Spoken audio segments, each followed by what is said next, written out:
Sir एक प्रश्न था कि जो बहुत सारे ऐसे सेमेस्टर के अंदर बच्चे सेक और वेक ले लेते हैं और बहुत बार क्लास अटेंड भी नहीं करते हैं, लेकिन कुछ बच्चे होते हैं जो क्लास अटेंड भी करते हैं और तो भी टीचर दोनों को समान ट्रीट करता है, दोनों को ज़्यादातर सेम नंबर ही मिलते हैं, तो ऐसा क्यों होता है? देखिए, आपका क्वेश्चन बिल्कुल ठीक है। जो हमारे स्टूडेंट्स हैं, जो हमारे टीचर्स हैं, उनको जो यूनिवर्सिटी के जो ऑर्डिनेंसेस हैं और जो रूल्स हैं, उनके नियमों की अवहेलना नहीं करनी चाहिए। अब देखिए, आपको किसी भी एग्ज़ाम में बैठने के लिए 66.67% मिनिमम अटेंडेंस चाहिए।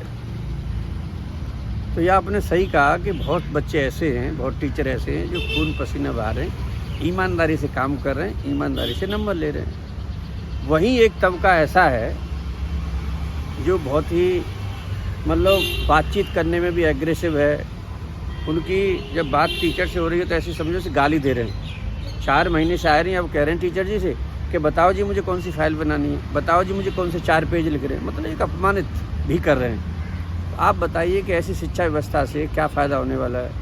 दूसरा, जब यूनिवर्सिटी ऑर्डिनेंस में लिखा हुआ है कि आप अगर 66.67% अटेंड है ही नहीं है तो आपको पता है आप एग्जाम में भी नहीं बिठाए जाओगे रूल्स के हिसाब से।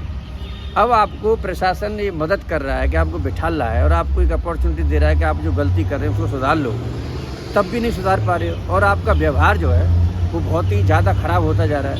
तो देखिए, टीचर जी को अब NEP में क्या है, जो आपका फर्स्ट सेमेस्टर गया है, सेकंड सेमेस्टर चल रहा है या आगे वाले आएंगे, उनमें देखो फ़र्क क्या है। फ़र्क माय डियर है कि ये देखो जो NEP जी है, न्यू नेशनल एजुकेशन पॉलिसी जी है, ये आपकी कॉन्टीन्यूस असेसमेंट पे बेस्ड है।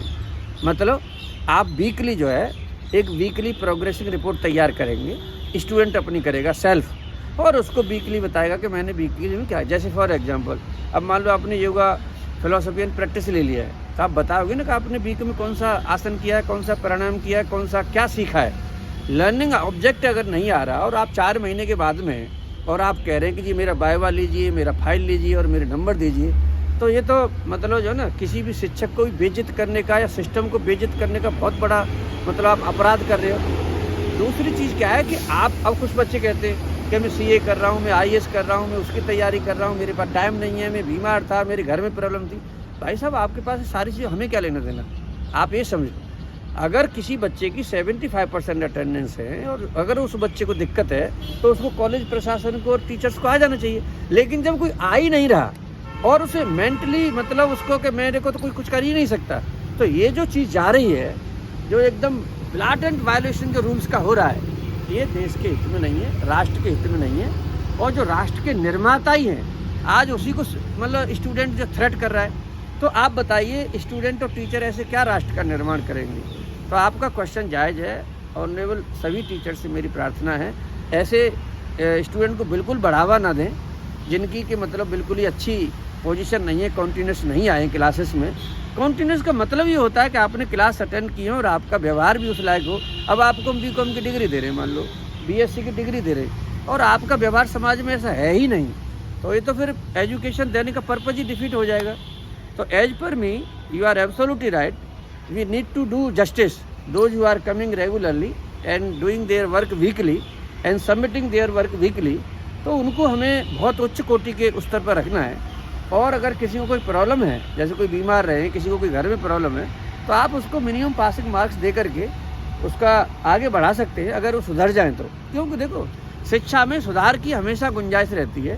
तो कुछ चीज़ें मतलब बच्चों के ऊपर क्या, सभी को जिम्मेदारी लेनी होगी।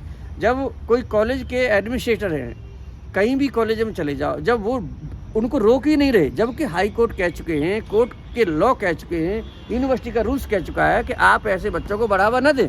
और हमारे तो अगर हमारे कॉलेज का एग्जाम्पल लिखेंगे, दीवारों पे लिखा हुआ है कि if you failed to meet the minimum attendance 66.67%, you shall not appear in the examination. बताओ, दीवारों पर लिख के मतलब टंगा हुआ है हमारे यहाँ। तो फिर भी बच्चे अगर ऐसा व्यवहार कर सकते हैं तो उनको क्या बोलेंगे।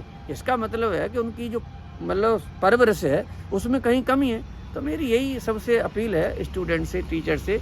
संस्थाओं को बहुत मुश्किल से बनाया जाता है, संस्था बना दी है, मान लो आपको डेस्कटॉप तो कुछ कोई भी कर सकता है ना, बनाने में टाइम लगता है। ऑनरेबल राय केदारनाथ जी ने पूरा जीवन स्टूडेंट के साथ दिया, और आज जो हमारे इंस्टीट्यूशंस हैं भारत में जो घर घर पहुँचे यूनिवर्सिटी के माध्यम से, इनका बहुत बड़ा रोल है। तो स्टूडेंट टीचर सब जो है ऑनरेबल राय केदारनाथ जी से सीखें और इनके विचार और मिशन को पूरे भारत में ले जाएं, और कोई नहीं रोक पाएगा 2047 तक राष्ट्र को विकसित होने से कोई नहीं रोक सकता है। और टीचर्स को समझना चाहिए वो एक चाणक्य के वंशज हैं। चाणक्य के वंशज मतलब एक शिक्षक जो है राष्ट्र का निर्माता होता है, और उसको अपनी राष्ट्र के निर्माण में पूरी जिम्मेदारी से काम करना होगा। कहीं पर भी कोई अनियमितता है उसका साथ नहीं दे। थैंक यू, धन्यवाद, नमस्कार।